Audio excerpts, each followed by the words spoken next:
বলে ভবিষ্যতে করবো, আর কিন্তু এটা হবে না। আজকে ভারত ট্রান্সশিপমেন্ট বন্ধ করে দিয়েছে। এই সরকারকে বেকারে ফেলার জন্য এমন কোন কাজ নেই যা ভারত সরকার করে যাচ্ছে না।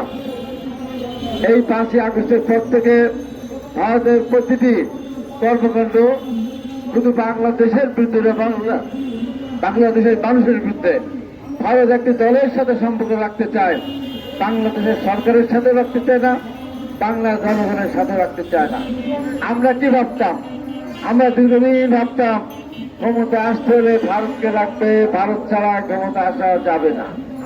এবং আমরা ভাবতাম, আমরা বলতাম, অনেকে বিশ্বাস করতাম, ভারত যতদিন ইচ্ছা ততদিন আওয়ামী লীগের রাষ্ট্রের ক্ষমতা থাকবে, ভারত না চাইলে আওয়ামী লীগ রাষ্ট্রের ক্ষমতা থেকে কোনোদিনও যাবে না। আমি একথা কোনোদিনও বিশ্বাস করিনি। যার কারণে আমি যখন জেলে গেলাম 2023 সালে, 24 সালে 21শে এপ্রিল প্রথম পাঠিয়ে দিয়েছে, কোন দ্বিধাবোধ করে নাই, রাখে নাই শেখ হাসিনাকে। সামনের দিনগুলোতে কোনোভাবেই শেখ হাসিনা কিংবা শেখ হাসিনার মতো লেসপেন্সারকে ক্ষমতার চেয়ারে রাখবে না। কথা স্পষ্ট, বাংলাদেশের সাথে 54টা নদীর সম্পর্ক ভারতের। প্রত্যেকটি নদীর উপরে প্রায় 500টির উপর বাঁধ দিয়েছে। প্রত্যেকটি বাঁধ তুলে দিতে হবে ভারতের।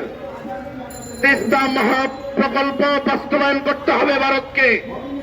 পাশাপাশি আরেকটা কথা বলতে হয়, শেখ হাসিনাকে বাংলাদেশে ফিরিয়ে দিতে হবে।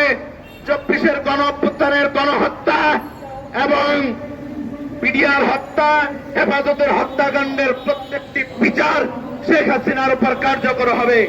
3টি গণহত্যার দায় যার উপর আছে, এই গণহত্যার দায়ী এই খুনি ডাইনিকে কোনোভাবেই ভারত সেফ এক্সিট দিতে পারে না। সামনে বক্তব্য নিয়ে আসছেন মোহাম্মদ হারুন রশিদ খান।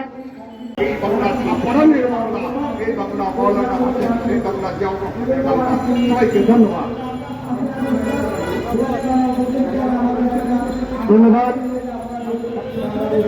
কোন মুসলমান না, সে মুসলমান ধর্মের বাইরে, কিন্তু তার বুদ্ধিমত্তায় এতটুকু ধরতে পেরেছে যে বাংলাদেশকে টিকিয়ে রাখার একটা স্লোগান প্রয়োজন।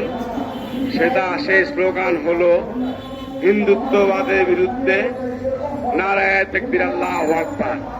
কিন্তু আমরা